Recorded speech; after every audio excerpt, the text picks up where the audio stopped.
দুনিয়ার জমিনে যদি এক রইতে হয় তাইলে ফৈলাকুর হুকুমের ঘরে যদি আমল করি লাইতে হইলে এক হওয়া যায়। ফৈলাকুর হুকুম হইল নামাজ, আর এই ফৈলাকুর হুকুম আর হিসাব ও হাসরের দিন ফৈলা হইব। ফৈলাকুর হুকুম হইল নামাজ।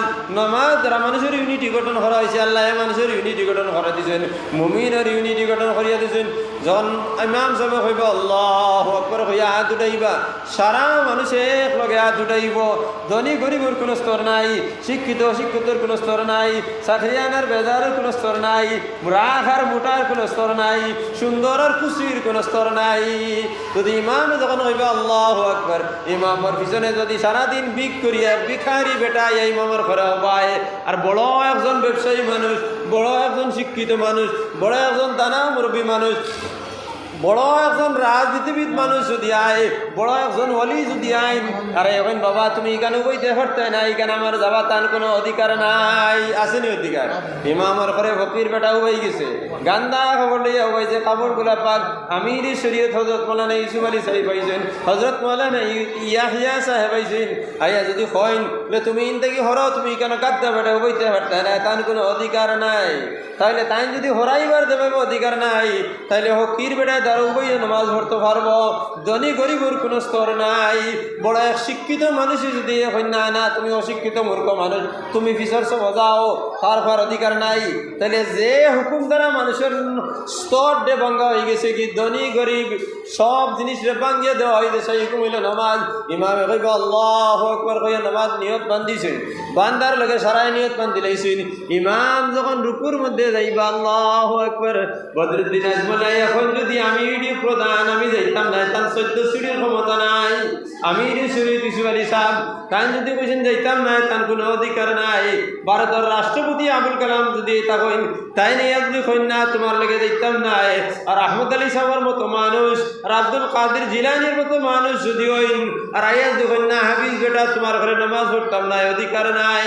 তাহলে নামাজে মানুষের ইউনিটি গঠন করিয়া দিছে। আর ইউনিটি গঠন এইভাবে করিয়া দিছে কারণ নামাজে মানুষের বেহায়া বুড়া কাজ থেকে আলোক করে দেয়। ইন্নাস সালাতা তানহা আনিল ফাহশাই ওয়াল মুনকারি ওয়াল বাগয়। নামাজে মানুষের বেহায়া বুড়া কাম থেকে আলোক করে দেয়। নামাজি মানুষে মিছা মারতে পারে না, চুরি করতে পারে না, জিনা করতে পারে না। তাহলে আমরা বর্তমান জমানার যারা নামাজ পড়ি, এরা দেখি নামাজও আগর সব উপায়, মিছা মতো আগর সব যায়, নামাজও আগর সব যায়, চুরি তো আগর সব, নামাজও আগর সব, সুদও আগর সব, নামাজও আগর সব, কুশও আগর সব, নামাজও আগর সব, বিয়াদ বঙ্গানিত আগর সব, নামাজও আগর সব, আইন ফেলতে আগর সব আমরা ভাই। তাহলে নামাজের কোনো দোষ নাই, আমার নামাজ নামাজ হয় নাই। বুঝা গেছে নিমাজ আমার নামাজ হয় নাই। কারণ নামাজ পড়তে হইলে হইলে ইমানের মজবুতি আনা লাগবো। ইমানের মজবুতি কিভাবে আনা লাগবো? হযরত আল্লামা নুমানি শিবলি নুমানি রহমতুল্লাহ আলাইহি ফরমাইন, আমি এক বেটির ইমানের অবস্থা দেখি আমি তরস খাইলেছি, আমার শরীরের মধ্যে অধৈর্য ভাব হয়ে গেছে। কি শিবলি নুমানি রহমতুল্লাহ আলাইহি ফরমাইন, আমি একবার নাই, দুইবার নাই, 30 বার লাগাতার আমি আল্লাহর বাড়ির তওয়াফ করছি, হজ করছি। প্রথম বছর যখন আমি হজের মধ্যে আমি গেলাম, যাওয়ার পরে আমি দেখলাম কাবা শরীফের গিলাফের মধ্যে তখন গিলাফ লটকাইল আসল। গিলাফ এখানে মানুষের সইতে পারতো। গিলাফের সামনে এক বেটা আইসে, এক বেটি মানুষ আইসেন, আর গিলাফের মধ্যে দর্শন আর দরিয়া কতরা লব্বাইক আল্লাহুম্মা লব্বাইক লব্বাইক লা শারীকা লাক লব্বাইক ইন্নাল হামদা ওয়ান নি'মাতা লাক ওয়াল মুলক লা শারীকা লাক। কয়ে তলবিয়া পড়িতরা আমি বেটির চেহারা ভাই চাইলাম, আর আসমানের চান্দর ভাই আমি চাইলাম। চান্দর ভাই চাইয়া দেখি যদি বেটির চেহারা আর চান্দরে যদি মোকাবেলা করা যায়, তাহলে বেটির চেহারা আর ফসায় চান্দরে আন্দার করে লইব। এত সুন্দর এক রমণী। তখন আমি বেটির দ্বারা গেলাম, গিয়া কইলাম, তখন আমি আর চোখ ফিরে নিলাম। আমার জানা আছে যদি কোনো মানুষ এইভাবে হয়, তাহলে ফরিস্তা কিংবা তো জিন্নাত ছাড়া অন্য কেউ হইতে নাই। আর ফরিস্তা আর জিন্নাত যদি হয়, তাহলে যদি এরা সামনাসামনি হয়ে যাও আর চোখ যদি ফিরাইলাও, তাহলে এরা গায়েব হয়ে যাইবা। তখন আমার চোখ আমি ফিরাই নিলাম। চোখ ফিরাইয়া যখন আমি আবার চাইলাম, সবার ফলের মধ্যে দেখি বেটি উপাদ। তখন আমার সন্দেহ দূর হয়ে গেল। কি দূর আর পরে দেখলাম না, এগুলো তো মানুষ, এগুলো তো ফরিস্তাও নাই, জিন্নাত নাই। তখন আমি গেলাম বেটির দ্বারো, গিয়ে বেটিরে জিজ্ঞাসা করলাম, ওগো মা, যে তোমার এই অবস্থা কি জিগেইতাম। তখন আমি ঘরে দিয়ে ফিরিলাম, ফিরিয়ে চাইয়া দেখি আমার গাঁর কয়েকজন মানুষ। তখন আমার মনে মনে হইব আমার গাঁর মানুষ সকল বাড়ির যাইবা যাবার বাদে কইবা আপনার ফিট সাপ তো বড় ডাট, আর মক্কা শরীফ তোয়াফর মাঝে গিয়া বেটি একবার ভাই ভাগল হয়ে গেছিলাম, আলিম সমাজের বদনাম হয়ে দিব। এর লাগি আমি বেটির কোনো জিনিস জিজ্ঞাসা করি নাই, মনের বেদনা লইয়া আমি আইছি।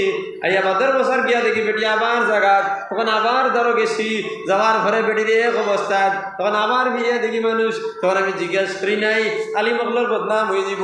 30 নম্বর বার যাওয়ার ঘরে কইছে এই বছর বদনাম হোক আর সুনাম হোক আমি জিজ্ঞাসা করি লইতাম। তখন আমি বেটির সামনে গেছি, গিয়া কইছি অগো মা তুমি খারাপ পাও না, তোমার একান কথা জিজ্ঞাইতাম। বলে খাও, বলে তুমি মানুষ না জিন্নাত। বলে মৌলানা সাহেব যে মানুষ রে আপনি 30 বছর থেকে দেরি গিয়ে দিয়া কিন্তু জিন্নাত কিবা ফরিস্তা কিভাবে সুবহানাল্লাহ। বেটি 30 বছর হইল কিলা তাই তো দেখছই না নি, বেটিয়ে 100,000 মানুষের সামনে কেন রাখলো কিলা, তাহলে বেটিন তোর আল্লাহ তখন পাওয়ার দিয়া দিছে না। ও তাইলে লগমা একজন মানুষ যদি হয় মানুষের জীবনের মধ্যে চিন্তা আইব, বিভিন্ন বিপদ আপদ আইব, চেহারার মধ্যে মলিনতা দূর হয়ে যায়, সুন্দরতা দূর হয়ে যায়। কিন্তু 29 বছর থেকে আমি আয়ার প্রত্যেক বছর থেকে আপনার সুন্দরতা খালি বাড়িয়া যা, আর আপনার আমি কারণটা কইতাম আপনার কোনো বিপদ আপদে পাইছে না নি। বেটি বলে মৌলানা সাহেব যদি আমার লাইফ হিস্ট্রি আপনারে কইতে আপনি খান্দা শুরু করে দিবে, আপনি কইতে পারতা নাই। আপনার লগে আমি প্রতিজ্ঞাবদ্ধ হইতে লাগবো, আপনার লগে আমার লগে ওয়াদা করা লাগবো, আমার জীবন ইতিহাস আপনার সামনে কইব, কিন্তু আপনি খান্দিতে পারতা নাই। তাই বললে ঠিক আছে হইব আরে হোক।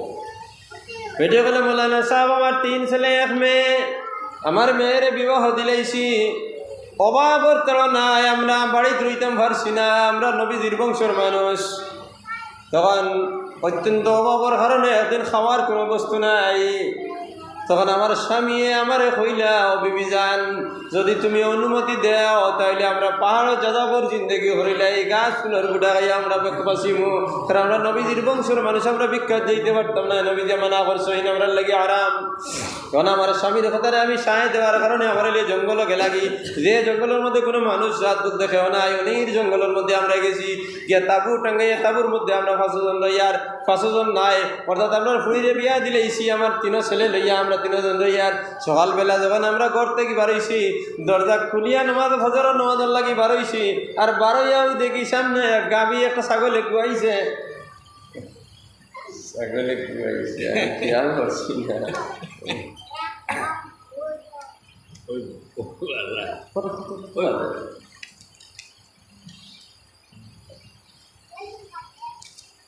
তিনটা 15 আজান, আর আমি একাগ্র চিত্তে ডিস্টার্ব না হইলে ধারাবাহিক বয়ান করা যায়। আর আমার একটা বেউসিটি হয়ে গেছে, এর লাগি ধারাবাহিক বয়ান করা গেছে না, হুকুম হয়ে গেছে না। আজান দিলে না, এখন আজান নেই, আজান দিলে একটু বাদে শেষ করে দিব। হ্যাঁ আজানো বাদে একটু মাত দোয়া রয়েছে, দোয়া এখন দোয়া মাত্র আমরাও বাদে দিবি বাদে হবে। ও তাই হইলা যে যখন আমরা বনবাস করলাম, সকালে উঠে হইলাম আমরা ঘরের সামনে ছাগল আগবাজ তৈরি দিয়েছে না। তখন আমি আমার বিবিরে কইলাম এক গেছা রশি দেও ছাগলকু বান্ধি, ফাড়িয়ে ছাগল। তখন তাই কইলে একটু ফাড়িয়ে ছাগল আপনি বান্ধি পাই কিলা, রশি এক গেছাও আমার ঘরের মধ্যে নাই। তখন আমার কুর্তার সেলোয়ারের যে নেওয়ারি কইনানি কমর বন্ধ, আমি ও গেছা খুলিয়া দিলাম, ও গেছা দিয়ে আমার স্বামী ছাগল ঘুরে বান্ধিলা। বান্ধার বাদে আমার কইলা উড়নের টান মারি দোকানিকে দুধ লাগাই গেছে, বলে বর্তমানে গুয়ানো আমি দুধ কিরাই। তখন দুধ কিরানি শুরু করলে এমন দুধ ফোড়া শুরু করলো, এক বানতে কি 6 সের দুধ আল্লাহ দিলে। আর হিরিবার কইলাম আরোগ্য বর্তমানে আরোগ্য আনলাম, আনার পরে হিরিবার শুরু করলা, খালি মৌ পড়ে ও আরো বান্ধে দি আরো 6 সের মৌ আল্লাহ তার কুদরত থেকে আমরা দিলে। এর থেকে আদা দিয়ে আমরা খাইলাম, আর আদা আমার স্বামী দূর দেশ বাজার আছে গেছেন গিয়ে ওগুন লইয়া বিক্রি করিয়া আনিয়া আমরা বাকি জিন্দগি চলে। এইভাবে অনেক দিন থেকে চলে, তা করে বকরাই দেয় গেছে কি আমার স্বামী আমার কইলা বিবি যান যে জায়গার মধ্যে যে সুন্নত মরি গেছে, এই সুন্নত মরা সুন্নতরে যে জিন্দা করবো নবীজি ফরমাইছেন শহীদের সব মান তামাসসাকা বিসুন্নতি ইনদা ফাসাদ উম্মতি ফালাহু আজরু মিয়াত শহীদ। গতিকে যদি আমার পারমিশন দেয় তো ছাগলকে কুরবানি করিলাই, বিবি কইলে আমার কোনো আপত্তি নাই যদি ছাগলীকে কুরবানি করিলাও, তাহলে খাই দুধ আর মৌ খান থেকে পাইবাই, কিতা খাইবাই আর কিতা বেশি খরচ করবাই। তখন স্বামী কইল, আমার বিবি অতদিন আমি মন করছিলাম একদিন আর বিবিরে লইয়া আমি চলি, আর এখন দেখি আর তোমার মধ্যে ইমান বলতে কোনো জিনিস নাই, খাওয়া নেওয়ালা কে আল্লাহ। যদি যাযাবর জীবন আমার ঘরে কুদরত থেকে যদি ছাগল আনিয়া যদি আল্লাহ আমরা দুধ আর মোর ব্যবস্থা করে দিলেন, আর ছাগল যদি আল্লাহর নবীর সুন্নতরে জিন্দা করবার লাগে কোরবানি করিলাই, কিতা তাই আমরা খাওয়াইতা নাইনি। লগে লগে আমি তওবা করলাম, করিয়া আমার স্বামীরা তো ছাগল দিলাইলাম, স্বামী ছাগল কোরবানি করিলাইলা, শেষ আমোদ প্রমোদের সহিত খুশির সহিত ছাগলের মাংসরে আমরা রান্না করিয়া খাইলাম। পরের দিন সকালবেলা আমার স্বামী দা এখান লইয়া জঙ্গল গেছেন, লাকড়ি নিয়ে ফাড় বেশিটা বিক্রি করি খাওয়ার বস্তু দেখা নাই, দুধ আর মধু আমার ঘরের মধ্যে নাই। আমি যে মাংসগুলা রয়েছে এখন আমি পাকঘরে গিয়ে রান্না করা শুরু করছি। ওই সময় আমার বড় 8 বছরের ছেলে আর সরু ছেলে হইল 7 বছর, আর এর সরু ছেলে হইল 1.5 বছর। বড় ছেলে সরু ছেলেরে কই যে ভাইজান তুমিও বায়াও, বাজানে কিভাবে ছাগল কুরবানি করছো আমি তোমারে দেখাই, তার এগুলা জ্ঞান নাই। হে আমার ঘরে উত্তর দক্ষিণ খরচ কুতাইছে, আর হইতাইয়া বাপর দান চাকু খান দিয়া আমার ঘর গলাত ধরিয়া আর কইছে বিসমিল্লাহি আল্লাহু আকবার কইছে। পর লগে লগে গলা 2 টুকরা হয়ে গেছে কি মৌলানা কোন চাই, এর থেকে বড় আর মুসিবতের খবর আর কোনটা হইতে পারেনি। তাই তামা খালি লেগে লাইতে বেটি কিতা কথা যাও, আমার এই ফুয়া মারা গেছে আমি তারে ঘুরি লইছি। বিকালে আমার স্বামী আইসুন, আমার পরে খান্না শুরু করলাম। আমি কইলাম, ও আমার স্বামী, গতকাল তুমি কইলাই যেন ছাগল আমার ইমান কমজোর, আজ তো দেখি আর তোমার ইমান কমজোর। আল্লাহর আমানত আল্লাহ আমরা দিয়েছেন, তাই লইয়া গেছেন গিয়া, এগুলো তো কান্দিবার কোনো প্রয়োজন নাই। পরের দিন সকালে আমার আগুমো থেকে অজ্ঞান উঠছে, উঠিয়া খাওয়ার মধ্যে ঢুকাই গেছে কি আমার স্বামী গেছেন তারে তুকাই আনার লাগি। তোরা দিন তুকাইছেন, ও গাছরা আড়ে থাকি হ গাছরা আড়ে যায়। তাই ডাক দিয়ে কেছেন, বাবা তুমি আও, তোমারে আমি মায়া করবো, তোমারে মারতাম নাই। খুয়াই মনে করছে মায়া ডাক দিয়ে দৌড়িয়া আমার তাই মারি ফেলাই দিবা। সারাদিন করে করে আসছেন, ধরতে পারছেন না। সূর্য যখন অস্ত যার তখন তাই লামিয়া আইতরা, তো হে গিয়ে এক বট গাছের ধরে লুকাইছে। লামিয়া ফাড়র সরোর মধ্যে ফেলা এক বেটায় কাজ করের, বেটারে ফেলা বাইসাম বলে একটা বাচ্চার খবর হয় শুনি, বলে সামান্য আগে মুহূর্ত আগে বাগে বাচ্চা একটা সুগরারে ধরিয়া বালিয়ে গেছে, তুমি অন্য আগে গেলে ভাইলি বাই। তখন আমি তারও গেলাম, যাওয়ার পরে দেখি আমার ফুয়ার দোকান ফাও ব্যতীত শরীরের কোনো অংশ নাই। আমি আমার আল্লাহর দরবারে কইলাম, আল্লাহ ও ভয় তো খাইলাম, আর ও ঘরে যাব করাই লাইছে, আর এই পরে বাগে খাই লাইছে। এই মুসিবতর খবর লইয়া যদি আমার বিবির গিয়া কই, তাহলে আমার বিবি হার্ট অ্যাটাক হইয়া মারা যাইবা। আল্লাহ এই খবর লইয়া আমার বিবির দ্বারা তুমি আমার নিও না রে আল্লাহ। তো আমার স্বামীও কইছেন, আশহাদু আল্লা ইলাহা ইল্লাল্লাহু ওয়া আশহাদু আন্না মুহাম্মাদান আবদুহু ওয়া রাসূলুহু। আর রাসূলুহুর হার লগইয়া আমার স্বামীর জান আল্লাহ কবজ করে লইছে। সারাদিন অপেক্ষা করিয়া স্বামী যখন আইলা না, আমার কুলোর বাচ্চারে আমি বিছনার মধ্যে শুতাইছি। একটা হান্ডি পানি কুন্দালের মধ্যে রাখছি গরম হইবার লাগি, আর একটু মুসল লইয়া আমি বারইছি স্বামীরে গইয়া আনার লাগি। আমার অনুমান, আচ্ছা যখন আমি গেছি যাওয়ার আমি হৌ বেটাও করে পাইছি যে বেটায় আমার স্বামীর বাচ্চার খবর কইছে, মানে বেটায় মাথা কইতে সারা। বেটা আমার কইল, মা আল্লাহর জাতের উপরে যদি ইমান আনিয়ে থাকো তাহলে তুমি দাও, তোমার ফুয়াও নাই, তোমার স্বামীও নাই, এর থেকে বড় মুসিবতের খবর আর কোনটা হইতে পারেনি। তখন আমি ধৈর্য ধারণ করিয়া ঘরের মধ্যে আইলাম। আইয়া দেখি অনুমান আমার মাসুম বাচ্চা ঘুমো থাকি উঠছে, আর উত্তরায়ের ফালির মধ্যে দরিয়ে টান মারতে, তার একটা জ্ঞান নাই যে গরম পানি পড়লে মরি যাইব। আমার মাসুম বাচ্চার শরীরে গরম পানি পড়ছে, আর গলি গলি সারা মাংস পড়ে গেছে কি আমার মাসুম বাচ্চার শরীরে কঙ্কাল হাড্ডি ব্যতীত কোনো জিনিস আমি দেখতে পাই নাই। মৌলানা কোন চাই, এর থেকে বড় মুসিবতের খবর আর কোনো জিনিস হইতে পারেনি। তখন তাই অবাক লাগি কইলা, মৌলানা সাহেব 30 বছর থেকে আল্লাহর দরবার আমি হাজিরি দেই, আর আমার আল্লাহ আমার তান দুনিয়ার মধ্যে জন্ম দিছেন আমার উস্তাদে আমারে কইছেন ইমান যদি আনো তাইলে ওলা আনো যাতে খেরের উপরে কোনো হামলা হয় না আমানতু বিল্লাহি ওয়া মা জাআ মিন ইনদিল্লাহি আমি আল্লাহর উপরে ঈমান আনলাম যত জিনিসের উপরে আমার আল্লাহ ঈমান আনার কথা কইছেন ওয়া আমানতু বিরাসূলিল্লাহি ওয়া মা জাআ মিন ইনদি রাসূলিল্লাহ আমি রাসূলের উপরে ঈমান আনলাম যত জিনিসের উপরে তাই ঈমান আনার কথা কইছেন শারার উপরে ঈমান আনলাম ওয়া ইন্নী বারীউম মিনাল কুফরি ওয়াশ শিরকি ওয়া মিনাল মাসিয়াতিল কাবীরাতি ওয়াস সাগীরা এখন জমি আমি খান্দা কাটি করি আল্লাহ আমার ফুয়া মরি গেল কি হিগে হিগুরে যাব খরাই লইল কি আমার জামাই মরি গেলা কি আমার ইমানের খতরা হয়ে দিব এর লাগি আমি 30 বছর থেকে আল্লাহর দরবারে আমি হাজিরি দিছি আমি খেরের দূষিতে পারি নাই যখন পেটের মধ্যে ভুক লাগি যায় তখন দোকানে গিয়ে আমি রুটি লই রুটির টুকরা মুখ দেওয়ার পরে আমার উস্তাদ কইছেন যে মনে হয় আল্লাহরে ওলা ডাকিতাম ডাকার লগে আমার আল্লাহ ডাক না শুনিয়ে তাই ঘরত নাই তখন আমার মনে হয় আমার আল্লাহ আমার লাগি অপেক্ষা করল তখন আমি রুটির টুকরা টান মারি বার করে ফেলাই আল্লাহর দরবারে গিয়ে হাজিরি দেই 30 বছর থেকে ফানি ব্যতীত আমার শরীরে কোনো জিনিস ঢুকে নাই বলা না আমি আল্লাহর যতটুকু উপরে ঈমান আনছি আমার আল্লাহ বলছেন ওয়াবুদ রাব্বাকা হাত্তা ইয়াতিয়াকাল ইয়াকিন তুমি যদি আল্লাহর যতটুকু উপরে ঈমান আনো আল্লাহ ঈমান আনো তো দুনিয়ার কোনো সরঞ্জামে ঈমান থেকে হরাইতে পারতো না যদি ঈমান থেকে হরায় তাহলে মৌতে হরাইতো আল্লাহ পাক পরওয়ারদিগার আলম আল্লাহ আমরা এক জমাত মানুষে আপনার সামনে অনেক কথা করছি রে আল্লাহ ওগুনতারে আপনি আমলের তৌফিক দেও ইয়া আল্লাহ আল্লাহ আপনার গুনারে মাফ করে দাও যত গুনাহ আমরা জানিয়া করছি আর যত গুনাহ বলে করছি সমস্ত গুনাহ থেকে আপনার দরবারে তওবা করলাম আল্লাহ জানি আর কোনো গুনাহ করতাম নাই যদি কোনো গুনাহ হয়ে যায় জানার লগে লগে তওবা করব আল্লাহ আপনার জিন্দগির সমস্ত গুনারে মাফ করে দাও আল্লাহ আপনার মাই বাপ দাদা দাদি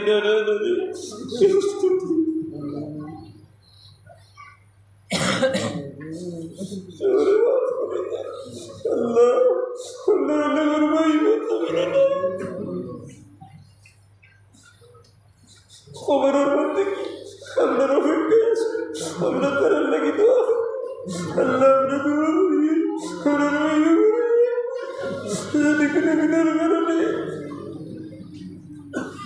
আপনার দরবারে আটকে আপনার আল্লাহ দরবার করো রহমতুল আল্লাহ আল্লাহ দরবার খুশি আমার বেশ করবে বীর হৃদয় লগে তবে তোমার সুরে আল্লাহ দরবার আল্লাহ লীনের মধ্যে ফুলছে شهداء ودريدك شوامنك كرهنا النفر تندن بالله تندن رضي رخوش قرية كشالة يا الله نظر الطيب وزندة حياة الطيبة نشفاء بمارد النشفاء فريدا الله مخلر مرش هيدي نجل سارة الله تنكر سخبه الله شور جاي وقصدي الله شكر محمد النور فرده الله شكر فرد النشفاء فرده الله بارته مقصد نشكر ويش الله شكر جاي مقاصد يا سنة فراه الله আমরা তোর কইর নাই মিনে বলতার আমরা সম্মান করতে আমরা দেবর গেছি কি আমরা হেদায়েত করি আল্লাহ আমরা খতার মধ্যে আসল হুদা করি দেও তাতে নবীজির দিনের কামা হক হুতুল জবানি আমরা হুতুম করি আল্লাহ আমরা লায়ক বানাই দাও আল্লাহ তুমি লায়ক বানাই দেও আল্লাহ তুমি আমরা লায়ক বানিয়ে দেও আল্লাহ বলেন ইয়াসিন সাহেব জওয়ান মানুষ আল্লাহ তাআলা নিমর মধ্যে বরকত দাও